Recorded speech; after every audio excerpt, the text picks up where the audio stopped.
મિત્રો, શું તમે દશામાનું વ્રત કર્યું છે? તો આ વાર્તા તમારે જરૂરથી સાંભળવી જોઈએ. અને એક દીકરી ગંગાને એનો પતિ દશામાનું વ્રત કરવા નથી દેતો, અને ત્યારે ગંગા ગુસ્સામાં આવી અને કૂવામાં પડવા જાય છે. અને એવા જ ટાણે ધૂળના ધડીમલેથી મારી દશામાં 80 વર્ષના ડોસી બની અને ગંગાનું બાવડું આવીને પકડે છે અને તેને રોકી પાડે છે. અને પછી ત્યાં જે ઘટના બને છે, તો મિત્રો સરસ મજાની દશામાની વાર્તા છે. તો ચાલો તેને વિસ્તારથી સાંભળીએ. મિત્રો, કાઠિયાવાડના મૂળી ગામની આ વાત છે. અને મૂળી ગામની એક દીકરીને પોતાનો બાપ ધારજી રંગે સંગે પરણાવી અને એને સાસરિયામાં વળાવે છે. ત્યારે સાસરિયા પક્ષમાં સારી એવી સુખ સાહેબી છલકી રહી છે. ઘરબાર જમીન જાગીરી માલઢોર અને દૂધની રેલમ છેલ છે. ત્યારે આવું પરિવાર મળતા આ દીકરીનો બાપ દીકરીની વિદાય કરી અને એક આંખે વિદાયના આંસુ છે, તો બીજી આંખે દીકરીને સારું એવું ખોરડું મળ્યું છે, તેના હરખના આંસુડા છે. ત્યારે મિત્રો ઘટના એવી બને છે કે આ દીકરી પોતાના સાસરિયામાં ગઈને ત્યાર પછી આ પરિવારમાં નવી નવી ઘટનાઓ કોણ જાણે કેમ બનતી હશે, પણ નામ આ દીકરીનું આવવા લાગ્યું. અને આ પરિવારને હવે પૈસે ટકે તાણ થવા લાગી. તેથી આ સાસુ કહે છે કે હે દીકરા, આ તારી વહુ રહીને એનો પગ સારો નથી, અને આપણા ઘરમાં આવતાની સાથે જ જો આપણા ઘરમાં રૂપિયાની કમી સર્જાણી અને ખેતરોમાં પણ આ વખતે કાંઈ પાકમાં ભલેવાર નથી, અને આપણી એક પણ ભેંસ હવે દૂધ પણ નથી આપતી, માટે હું તને કહું છું કે આ પનોતીને આપણા ઘરેથી કાઢી મૂક. અને ત્યારે આટલા શબ્દો સાંભળતાની સાથે તો આ દીકરી ગંગાના પગ નીચેથી ધરતી સરકી ગઈ અને કહે છે કે આ ઘરમાં હવે જ્યારે દુબળા દિવસો આવ્યા ત્યારે હવે મારી સાસુ મારું નામ લે છે અને મને એનું જવાબદાર ગણે છે, પણ એમાં મારો શું વાંક? અને આમ કહી અને આ દીકરી ગંગા એના પતિની પાસે જઈ અને કહે છે કે હે સ્વામી, આ સુખ દુઃખ તો તડકો અને છાયડા જેવા હોય છે. ઘડીકમાં દુઃખ હોય તો ઘડીકમાં સુખ હોય, તો પછી એમાં મને શું કામ દોષ આપો છો? અને ત્યારે એ ગંગાનો પતિ કહે છે કે ગંગા, એ તો મારી મા મને એવું કહેતી હતી, પણ હું તને થોડો પનોતી માનું છું. અને આમ કરતાં કરતાં એવા દિવસો આવ્યા કે હવે આ ગંગાના પતિ મોહનભાઈને એક બે ખેતરો પણ વેચવા પડ્યા, કેમ કે દિવસે ને દિવસે હવે ગરીબાઈ વધારે ને વધારે વધતી જાય છે અને દુબળા દિવસો આવવા લાગ્યા છે.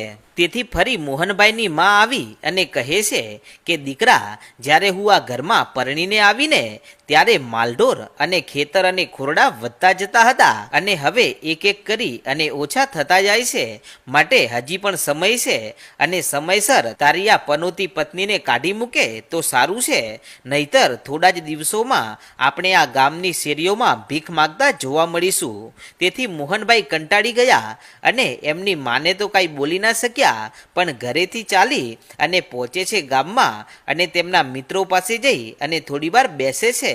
અને ત્યારે એમના મિત્રો કહેવા લાગ્યા કે કેમ ભાઈ મોહન, હવે તો જમીનો વેચવા બેઠો છે કે શું? કે પણ ભાઈઓ શું કરું, મારા ઘરની તકલીફો વધતી જાય છે અને હમણાંથી કંઈ સારું નથી ચાલતું ઘરમાં.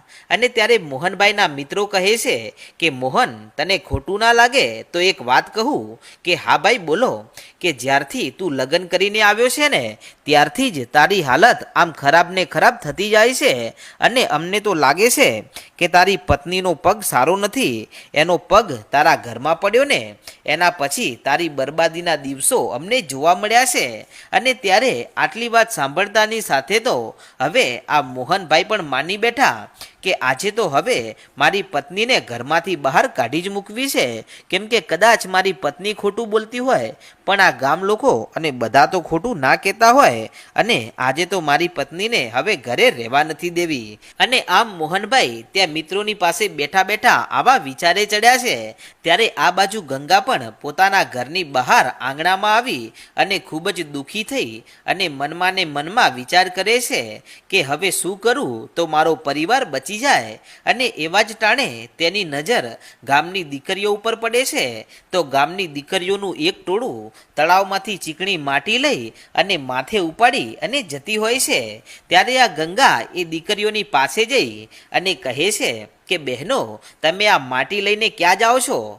ત્યારે એ દીકરી બોલી કે આવતીકાલે શ્રાવણ મહિનાની અમાસ છે અને કાલથી દશામાના વ્રતની શુભ શરૂઆત થાય છે, તો અમે બધી દીકરીઓ માતાજી દશામાની સાંઢણી બનાવી અને એમના વ્રત લેવાના છીએ. અને ત્યારે ગંગા બોલી કે પણ બહેનો, આ વ્રત કરવાથી શું લાભ મળે? ત્યારે આ દીકરી કહે છે કે દશામાનું વ્રત કરવાથી નિર્ધનિયાને ધન મળે, પુત્ર પરિવાર વધે, સુખ શાંતિ અને સંતોષ મળે, અને ઘરમાં જો કોઈ તકલીફ કે પીડા હોય તો તેનો નાશ માતા દશામાં કરે છે. અને આ વ્રત કરીએ ને તો દરેક પ્રકારની મનોકામના અને ધારેલા કામો પણ પૂરા થાય છે. ત્યારે ગંગા બોલી કે બહેનો, મારે પણ આ વ્રત કરવું છે, તો મારે આ વ્રત કેવી રીતે કરવાનું? ત્યારે બીજી દીકરી બોલી કે 10 સૂતરના તાંતણા લેવા, તેને 10 ગાંઠો વાળવી અને દોરાને કંકુ લગાવી અને એક દોરો કળશે બાંધવો અને એક દોરો પોતે બાંધી લેવો અને માટીની સાંઢળી બનાવી અને તેની સ્થાપના કરવી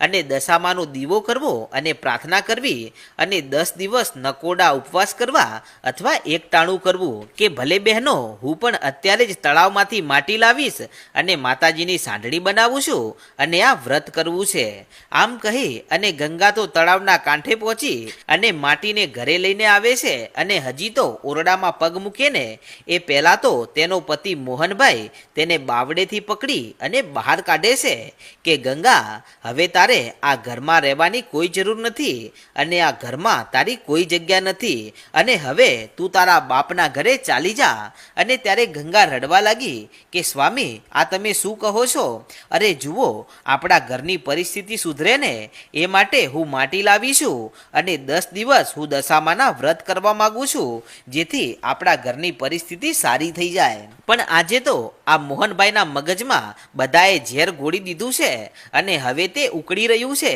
તેથી તે કહેવા લાગ્યા કે ગંગા, તારો પગ જ્યારથી આ ઘરમાં પડ્યો ને ત્યારથી આ ઘર બરબાદ થઈ ગયું, માટે હવે તું અહીંયાથી ચાલી જા. અને ત્યારે ગંગાની સાસુ પણ ત્યાં આવે છે અને કહે છે કે હવે જોઈ શું રહી છે, નીકળ અહીંયાથી. અને ત્યારે ગંગા એટલું બોલી કે માડી, મને માતા દશામાનું વ્રત કરી લેવા દો અને જો આ વ્રત કર્યા પછી આપણી દશા ના સુધરે ને તો હું અહીંયાથી ચાલી જઈશ. પણ ત્યાં તો મોહનભાઈ કહે છે કે અરે, તારે જે વ્રત કરવા હોય ને એ તારા બાપના ઘરે જઈને કર, અહીંયા તને કોઈ વ્રત કરવા દેવામાં આવશે નહીં. અને પછી તો એની સાસુ ઘરમાં જઈ અને કપડાનું પોટલું બાંધી અને બહાર આંગણામાં છૂટું નાખ્યું કે લે તારો સામાન, અહીંયાથી તારું મોઢું લઈને નીકળ અને હવે પછી ક્યારેય આ ઘરમાં ના આવતી. અને ત્યારે આટલા શબ્દો સાંભળતાની સાથે તો હવે આ ગંગાની ઉપર દુઃખના વાદળ તૂટી પડ્યા અને હવે હાથમાં પોટલું લઈ અને રડતી રડતી ગંગા પોતાના સાસરામાંથી નીકળી અને વિચાર કરતી અને રડતી રડતી ચાલી જાય છે કે મારા બાપના ઘરે જઈશ ને તો મારો બાપ પણ દુઃખી થઈ જશે અને તે પણ મારા આ દુઃખને સહન નહીં કરી શકે, માટે હવે મારે ક્યાંય જવું નથી અને ક્યાંક જઈ અને મરી જવું છે. અને આમ આવા વિચાર કરતી અને રડતી રડતી આ ગંગા ચાલતી ચાલતી જઈ રહી છે. અને ત્યારે તેની નજરે એક કૂવો દેખાણો. તેથી તે આ કૂવાના કાંઠે જઈ અને ગંગા વિચાર કરે છે કે આ કૂવામાં પડી અને હવે મરી જવું છે, તેથી મારા બાપના ઘરે પણ ના જવું પડે અને મારા સાસરા પક્ષવાળાને પણ મારાથી છુટકારો મળી જાય. આમ કહી અને હાથમાં રહેલું પોટલું મૂક્યું કૂવાના કાંઠે અને જેવો કૂવામાં કૂદકો મારવા જાય ને ત્યાં તો મારી મીનાવાડામાં બેઠેલી મારી જબરી જોરાવર જ્યોત મારી દશામાં જાગી અને વિચાર કરે છે કે કદાચ જો આ સંસારમાં કોઈ દીકરી મારું વ્રત કરવા માંગતી હોય અને એને જો આમ કમોતે મરવા દઉં ને એ તો હું દશામાં ના કહેવાઉં. અને આમ આટલો વિચાર કરી અને મારી દશામાં 80 વર્ષની બુઢી ડોશી બની અને પહોંચી કૂવાના કાંઠે. અને આ દીકરી જેવી કૂવામાં પડવા ગઈ ને ત્યાં તો પાછળથી બાવડું પકડ્યું અને કહે છે કે રોકાઈ જા બેટા. અને ત્યારે આમ જ્યારે આવો ઘરડો અવાજ સાંભળ્યો ને ત્યારે આ દીકરી પાછું વળીને જુએ છે તો સામે 80 વર્ષના ડોશીમાં ઊભા છે. એક હાથમાં લાકડી છે અને માથામાં જાણે રૂની ટોપી પહેરી હોય એવા સફેદ વાળ છે. અને આ દીકરી આ ડોશીમાને જોઈને એટલું બોલી કે માડી, તમે કોણ છો અને આજે મને મરી જવા દો. હવે આ સંસારમાં મારે જીવવા જેવું રહ્યું નથી, મારું બાવડું છોડો અને હવે મને મરી જવા દો. અને ત્યારે આ ડોશીમાં એટલું બોલી કે બેટા આજે કદાચ અહીંયા તને મરવા દઉં ને એ તો આ સંસારમાં મારું નામ લાજે બેટા, અને બોલ તને શું તકલીફ છે કે માડી મારું ઘર-બાર વેરાઈ ગયું છે અને હવે કોઈ કાળે ભેગું થાય એમ નથી. અને ત્યારે ડોશીમાં એટલું બોલ્યા કે બેટા ભેગું તો થાય પણ મારી એક વાત માને ને તો થાય. કે હા માડી બોલો, કે બોલ મારી વાત તો માનશે ને. કે હા માડી તમે કહો તો ખરા કે બેટા અત્યારે તું અહીંયાથી તારા બાપના ઘરે ચાલી જા અને કાલથી દિવાસાના શુભ દિવસો શરૂ થાય છે તો તું માતાજી દશામાનું વ્રત કર અને તારા બાપુ પૂછે ને તો એમ કહેજે કે બાપુજી હું તો વ્રત કરવા માટે અહીંયા આવીશું અને તું આટલું કર, બાકી બીજું બધું માતા દશામા ઉપર છોડી દે, એ તારું વેરાઈ ગયેલું પરિવાર મારી દશામાં ભેગું કરી આપશે. અને ત્યારે આ ગંગા મનમાં વિચાર કરે છે કે બધા જ દશામાનું વ્રત કરવાનું કહે છે તો લાઈને મારા બાપુના ઘરે જઈ અને દશામાનું વ્રત તો કરવા દો, બીજું બધું જોયું જશે. અને પછી તો આ ડોશીમાને પગે લાગી અને ગંગા કહે છે કે ભલે માડી આજે તમે મને બચાવી છે તો લાવો માં દશામાં કરે એ ખરું. આમ કહીને હાથમાં પાછું બગલમાં પોટલું લઈ અને ગંગા ચાલતી ચાલતી પહોંચી મૂડીમાં અને ત્યાંથી પોતાના બાપના ઘરે જાય છે. ત્યારે ધારજી કાકા આ પોતાની દીકરીને આવતી જોઈ અને હરખમાં આવીને કહે છે કે અરે રે મારો વિહામો, મારો દીકરો ઘરે આવ્યો. કે બાપુ આવતીકાલથી દશામાના વ્રત શરૂ થાય છે ને તો મારે તમારા ઘરે દશામાનો પાઠ માંડવો છે અને અહીંયા જ દશામાના વ્રત કરવા છે. કે બેટા એ માટે તારે શું જોઈએ છે તું મને ખાલી એટલું કહી દે, હું બધું લઈને આવું છું. અને પછી તો આ દીકરીએ જે કહ્યું એ બધું જ આ ધારજી કાકા તેને લાવી આપે છે. અને આ બાજુ મારી દશામાં પહોંચી આ દીકરીના સાસરામાં અને ત્યાં જઈ અને જે મોહનભાઈ ઘરે સૂતેલા હતા એમના ઉપર એક ફૂંક મારી અને ત્યાંથી ચાલ્યા જાય છે. અને ત્યારે સવારમાં જેવા આ મોહનભાઈ ઉઠ્યા ને ત્યાં તો ગાંડા થઈ ગયા અને ગાંડપણ કરવાનું શરૂ કરી નાખ્યું. અને ત્યારે એમની માં એમને ઘણું બધું સમજાવે છે પણ મોહનભાઈ તો ગાંડપણ મૂકતા નથી અને એમનું ગાંડપણ હવે વધવા લાગ્યું અને આખા ગામમાં ગાંડાની જેમ ફરવા લાગ્યા. ત્યારે હવે આ ગંગાની સાસુ તો ચિંતામાં પડી ગઈ કે અરે રે મારા આ એકના એક દીકરાને આ શું થઈ ગયું અને મારું આખું ઘર વેરાઈ ગયું, હવે મારે કેવી રીતે જીવવું. અને આ બાજુ ગંગા પ્રેમથી માતા દશામાનો દીવો કરે છે, માતાજીની વાર્તા સાંભળે છે અને દશામાનું વ્રત કરે છે. અને આમ કરતાં કરતાં 10 દિવસ પૂરા થઈ ગયા અને માતાજીનું વ્રત પૂરું થઈ ગયું. ત્યારે ગંગા પોતાના બાપુજીને પાસે બોલાવી અને કહે છે કે બાપુજી હું અહીંયા વ્રત કરવા તો આવી છું પણ હવે હું અહીંયાથી જવા નથી માગતી કેમ કે મારા સાસરી પક્ષમાં આવી તકલીફ છે.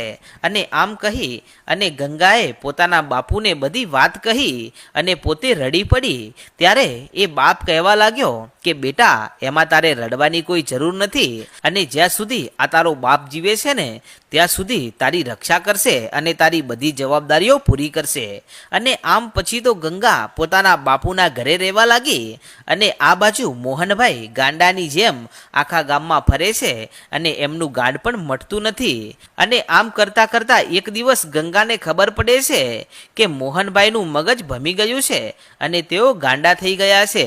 તેથી ગંગાને ઘણી ચિંતા થવા લાગી અને પોતે એના સાસરીમાં જવા માગે છે. એટલા માટે એ પોતાના બાપુની રજા લે છે પણ પોતાના બાપુ એને જવા નથી દેતા અને કહે છે કે બેટા તું આમ જઈશ ને તો તને તારી સાસુ સારું નહીં લાગે, પણ જે દિવસે માતા દશામાં મેર કરે અને એ સામે ચાલી અને મારા ઘરે આવી અને તને લેવા આવશે ને એ દિવસે હું તને મોકલીશ બેટા, બાકી તારે હવે જવાનું નથી. અને પછી તો ગંગા રાત્રે સૂતા સૂતા માતા દશામાને પોકાર કરે છે કે હે માં દશામાં મેં તારી ભક્તિ કરી છે અને તારા વ્રત કરું છું પણ માડી હું કાંઈ તારી જોડે માગતી નથી અને મારે કાંઈ જોતું પણ નથી, પણ માડી તમે મારા સુહાગને બચાવી લેજો અને એનું ગાઢ પણ સારું કરી નાખજો. અને આમ આ ગંગા રોજ રાત્રે સૂતા સૂતા દશામાને આવી અરજ કરે છે. અને આમ કરતાં કરતાં 1 વર્ષ પૂરું થઈ ગયું અને બીજા વર્ષના હવે ફરી દશામાના વ્રતની શરૂઆત થાય છે.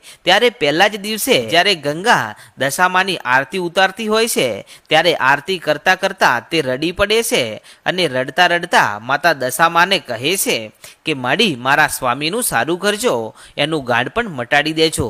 અને ત્યારે દશામાંથી આ ગંગાના આંસુ જોયા ના ગયા. અને એ જ રાત્રે આ ગંગાની સાસુમાના સપને દશામાં પહોંચે છે અને જઈને કહે છે કે તમારા દીકરાને ગાઢપણ થયું છે ને, એ કાંઈ કુદરતી નથી, પરંતુ એ તો મારી દશામાંનો પ્રકોપ છે. અને મારી દીકરી ગંગા જ્યારે તમારા ઘરે પરણીને આવી ત્યારથી તમે એને પનોતી કહો છો, અને તમારા જ્યારે દુઃખના દિવસો આવ્યા એનો બધો આરોપ તમે મારી દીકરી ગંગા ઉપર લગાડ્યો છે.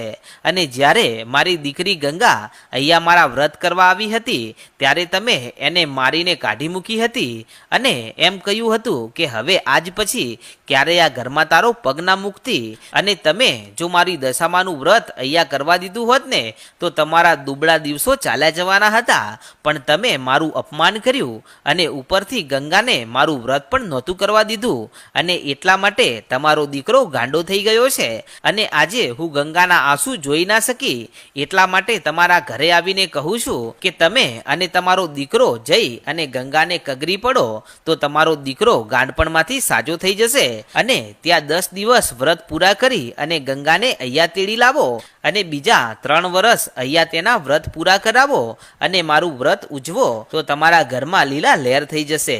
અને આમ દશામાએ આટલી વાત કરીને ત્યાં તો ગંગાની સાસુ જાગી અને વહેલી સવારે પોતાના ગાંડા દીકરાને લઈ અને ચાલી નીકળે છે ગંગાના ઘરે. અને ત્યારે ગંગા સવારમાં દશામાની પૂજા કરી રહી હોય છે ત્યાં આવે છે અને ત્યાં આવીને કહે છે કે બેટા ગંગા, મને માફ કરી દે, હું તારા ઉપર કેટલા જુલમો કર્યા છે અને તને પનોતી કહી છે, પણ આજે મને મારી ભૂલ સમજાય છે કે ખરેખર તું આપણા ઘરની દશા સુધારવા માટે દશામાના વ્રત કરવા માંગતી હતી, પણ મેં અને મારા દીકરાએ તારું અને દશામાનું અપમાન કર્યું હતું, પણ હવે અમને અમારી ભૂલ સમજાઈ ગઈ છે. અને પછી તો ત્રણેય જણા દશામાની સાઢળી આગળ જઈ અને કગરી પડે છે.